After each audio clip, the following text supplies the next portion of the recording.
মা অসুস্থ থাকায় আজকে আমারই রান্না করতে হলো। অনেক দিন পর আজকে রান্না করলাম। কী রান্না করলাম সেটাই থাকবে আজকের ব্লগে। আসসালামু আলাইকুম everyone, welcome to my new blog. আজকের ব্লগে আমি আপনাদেরকে দেখাবো কিভাবে আমি বেগুন আলু দিয়ে পাবদা মাছ রান্না করলাম। So let's get start the video. তো প্রথমেই হচ্ছে আমি পাবদা মাছগুলো লবণ আর হলুদ দিয়ে ভেজে নিলাম। এরপরে বেগুনটাকেও সেমভাবে লবণ আর হলুদ দিয়ে ভেজে নিচ্ছি। আপনারা চাইলে না ভাজতেও পারেন, আমি ভেজে নিয়েছি কারণ আমার মা এভাবেই রান্না করে আর আমার মায়ের এভাবেই পছন্দ। তার কাছে মনে হয় যে এভাবে রান্না করলে তরকারিটা হয়তো বেশি মজা হয়, দ্যাটস ওয়াই এভাবে রান্না করা। আলুটাকেও আমি লবণ আর হলুদ দিয়ে ভেজে নিচ্ছি। স্পিডটা আমি বাড়িয়ে দিয়েছি, না হলে ভিডিওর লেন্থটা অনেক বড় হয়ে যাবে, আপনাদের কাছে ভালো লাগবে না, দ্যাটস ওয়াই আমি ভিডিওর স্পিডটা বাড়িয়ে দিয়েছি। তো এই তো আমার আলু ভাজাও মোটামুটি ডান। এবারে আলুগুলোকে তুলে নিয়ে আমি বাকি রান্নার প্রসেসিংয়ে চলে যাব। সো দেখা যাক এরপরে আমি কিভাবে রান্না করি। তো এই তো কড়াইতে প্রথমে দিয়ে দিলাম তেল। পরিমাণ মতো তেল দিয়ে দেওয়ার পরে 1 কাপ পেঁয়াজ বাটা দিয়ে দিলাম।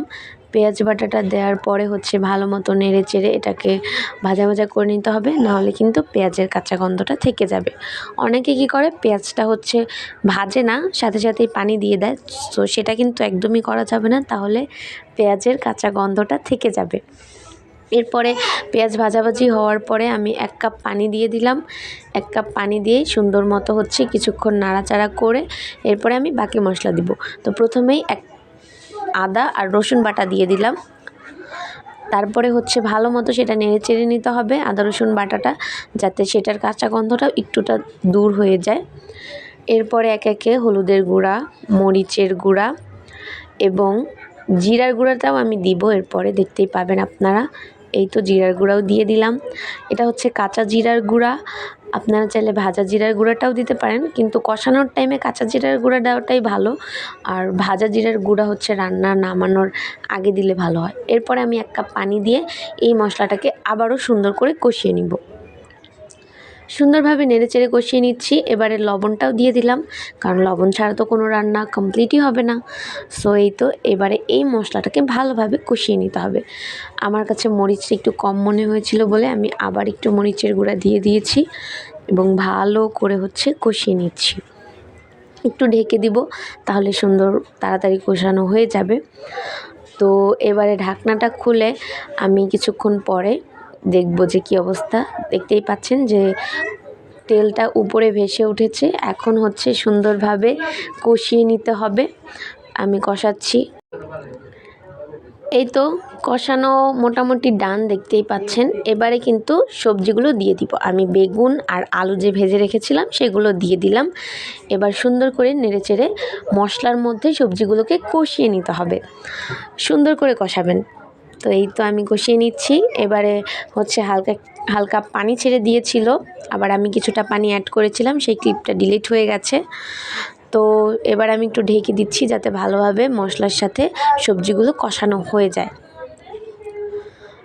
মোটামুটি কষানো হয়েছে। আমার কাছে টাইম ছিল না বলে আমি খুব বেশি কষাই নাই, আপনারা আরও কষিয়ে নেবেন। শুকনা করার পরে হচ্ছে পানি অ্যাড করবেন। তো এখন আমি পানি দিয়ে দিব পরিমাণ মতো, আমার যতটুকু লাগে।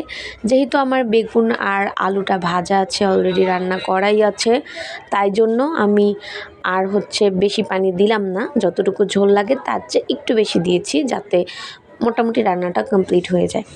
তো এবারে এটাই সুন্দর মতো ঢাকনা দিয়ে ঢেকে সুন্দর করে রান্না করে নিতে হবে। আমি ঢাকনা খুলে আবার দেখলাম যে কি অবস্থা রান্নার, আবার একটু নেড়ে চেড়ে দিলাম।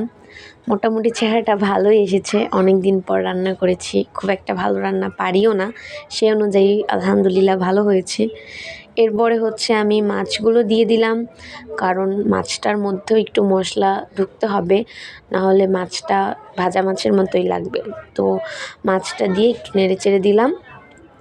এরপরে হচ্ছে আমি দেখতেই পাচ্ছেন রান্নাটা মোটামুটি ডান। আমি কিন্তু আরও বেশিক্ষণ রান্না করেছি, বাট ভিডিওতে আসলে সব কিছু ডিটেইলে দেখানো সম্ভব না, তাই জন্য আমি পুরোটা দেখালাম না।